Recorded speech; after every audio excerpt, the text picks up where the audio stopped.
Mesdames, Messieurs, c'est avec un réel plaisir que je viens représenter mon collègue Serigne Mbaye Thiam, ministre de l'Eau et de l'Assainissement, pour procéder au lancement des travaux de renouvellement du collecteur Hann Fann, de 100 km de réseau d'assainissement et d'acquisition d'équipements spécifiques pour l'exploitation. Je voudrais tout d'abord exprimer à l'assistance toute ma gratitude pour l'accueil chaleureux et la forte mobilisation qui témoignent de l'intérêt porté à ce projet.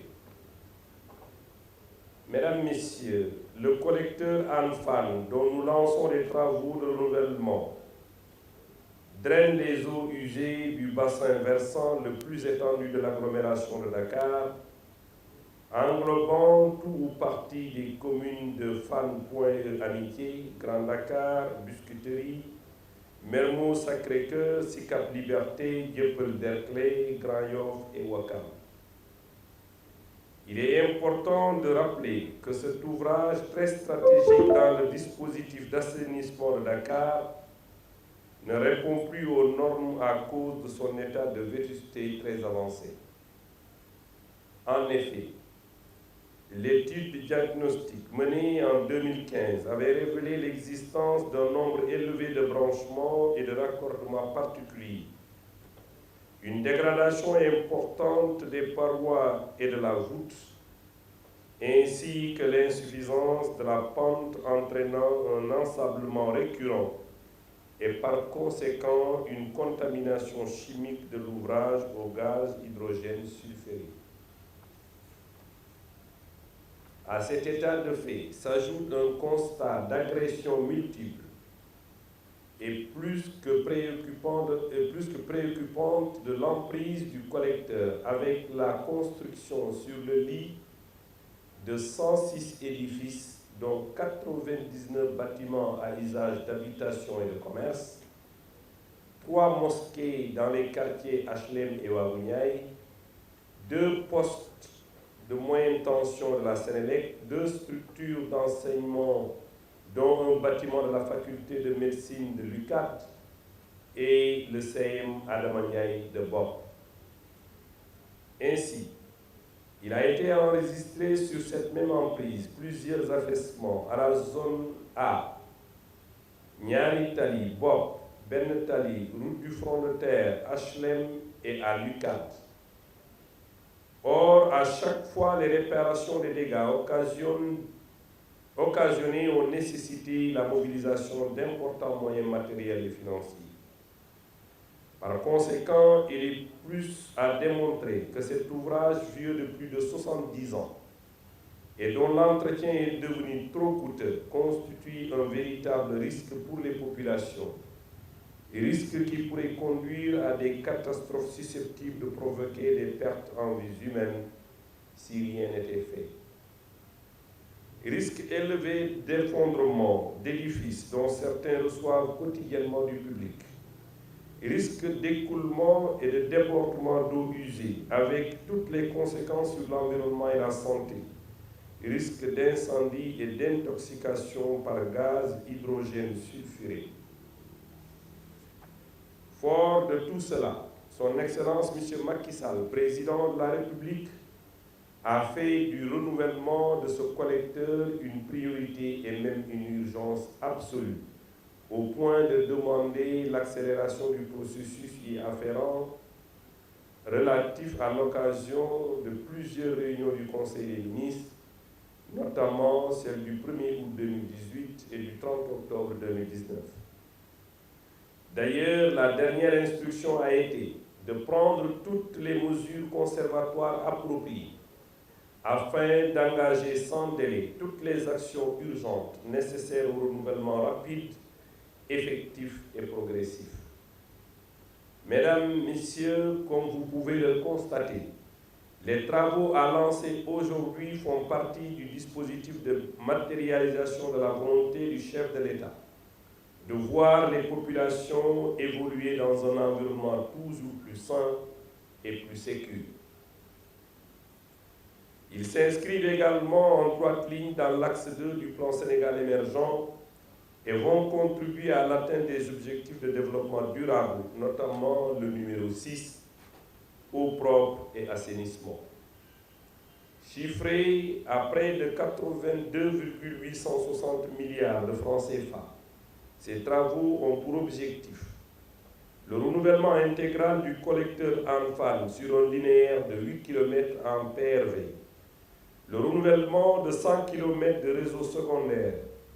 la mise en niveau de 7000 branchements domiciliaires, la réhabilitation de 5 stations de pompage, la démolition et la réfection de 220 000 m² de chaussées bitumineuses, la fourniture d'équipements spécifiques pour l'exploitation, l'entretien des ouvrages et la lutte contre les inondations. Ainsi, ils impacteront positivement les conditions de vie de plus de 500 000 personnes évoluant dans la ville de Dakar en relevant sensiblement le niveau d'assainissement des communes de Fann Point de Amitié, de Grand Dakar, Biscuiterie, Mermoz Sacré-Cœur, Sicap Liberté, Dieuppeul-Derklé, Grand Yoff et les HLM. Autrement dit, les travaux que nous lançons aujourd'hui permettront d'améliorer conséquemment le cadre de vie et la mobilité urbaine, mais surtout le fonctionnement des ouvrages collectifs d'assainissement, avec un effet d'élimination des stagnations d'eau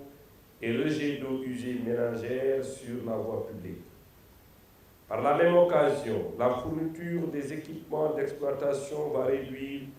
les délais d'intervention sur le réseau. Cependant, comme tous travaux d'envergure en milieu urbain, des gênes et des agréments sont à prévoir et sur ce, j'en appelle à la compréhension des populations concernées, d'autant plus que l'objectif visé est d'intérêt général. D'ailleurs, je tiens à préciser que toutes les dispositions nécessaires seront prises en rapport avec l'ONAS et les entreprises chargées des travaux pour atténuer ces impacts. Mesdames, Messieurs, c'est également l'occasion de rappeler que le ministère de l'Eau et de l'Assainissement, à travers l'ONAS, est en train de mettre en œuvre, conformément aux orientations du chef de l'État, un ensemble de projets de gestion des eaux usées dans la région de Dakar pour un montant de 216 milliards de francs CFA. Il s'agit, entre autres, du projet en cours de dépollution nord de Dakar pour l'extension de la steppe de Cambérène et la mise en place des émissaires terrestres et en mer pour un montant de 42 milliards de francs CFA. Du projet en cours d'assainissement et de renouvellement des réseaux dans les communes de Gueule-Tapée, Médina et Rebeuss pour un coût de 6 milliards de francs CFA. Du projet en cours de dépollution de la baie de Hann d'un montant de 94 milliards de francs CFA. De l'assainissement des eaux usées des communes de Rufisque, Cambérène et Pikine pour un montant de 10 milliards de francs CFA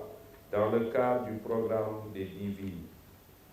Ainsi, en perspective, les études techniques pour l'assainissement des eaux usées du système Est de Dakar couvrant les départements de Pikine, Guédiawaye et Keur Massar sont en train d'être finalisées pour un investissement estimé à 143 milliards de francs CFA, dont la recherche de financement est en cours.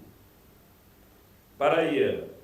la saison des pluies qui se profile à l'horizon, le ministère de l'Eau et de l'Assainissement va, en ce qui le concerne, procéder à travers l'ONAS aux opérations de maintenance et de renforcement du dispositif de lutte contre les inondations. Ces activités consisteront au curage et à l'entretien des stations de réseau de drainage des eaux pluviales, à l'entretien des équipements électromécaniques fixes et mobiles, à la mise en place d'une surveillance H24 des installations fixes et mobiles, ainsi qu'à la réalisation des travaux d'urgence nécessaires à l'évacuation des zones inondées. Dans ce registre,